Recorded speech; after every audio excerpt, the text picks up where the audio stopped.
So what's up mga friends? Bagong balita po ngayon mga friends.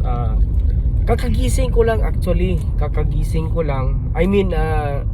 Yan, kakagising kasi nag-alarm yung cellphone ko. In-alarm ko dun sa certain area na pwede ako mag-take profit.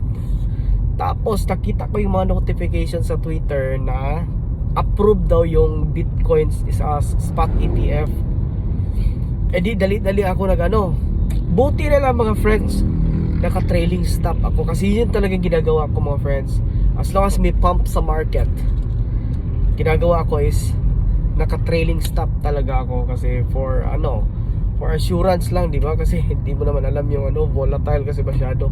Biglang pump tapos biglang dump, so at least safe ako. And for a while natulog ako, nag-alarm uli yung Twitter ko, tapos nakalagay naman doon na na-hack daw. Pagbasa ko doon sa mga finalo ko ng mga na-hack daw yung account ng SEC. Gensler sorry mga friends.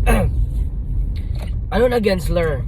So the point is, do you really believe that the SEC account was hacked? Oh, come on. They have the best they have the best technologies in the world. US, di ba?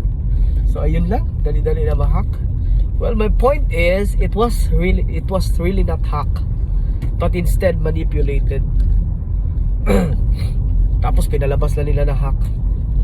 They do that because they want to see the sentiments of the market. Gusto na malaman yung mga ng tao ko talaga magdadump, halimbawa yung good news na mga ganon. But kahit na ganun yung nangyari, para namang hindi nagdump ang Bitcoin. Oh my god, parang konti lang yung percentage na nagbintahan. So eto, still nakaabang pa rin ako. I have my certain areas where I put an alarm sa TradingView. Kapag makaabot doon yung price ng Bitcoin, I'm going to short it. And of course, I'm going to wait for the confirmation candles and the indicators. Pag meron, that's the time to short.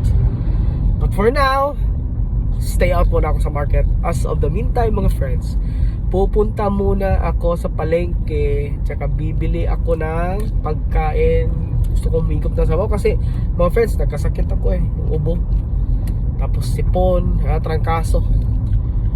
I'm going to the market and buy some fish kasi nanalo din ako nakasalok ako na $70.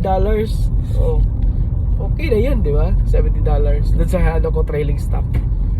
So ayun lang. Thank you mga friends, and don't forget to like my videos. And kung meron kayong mga friends na interested din sa crypto, tsaka sa mga bagay na yung mga bagay na walang kabuluhan, okay, just share my video. Thank you, and God bless us all.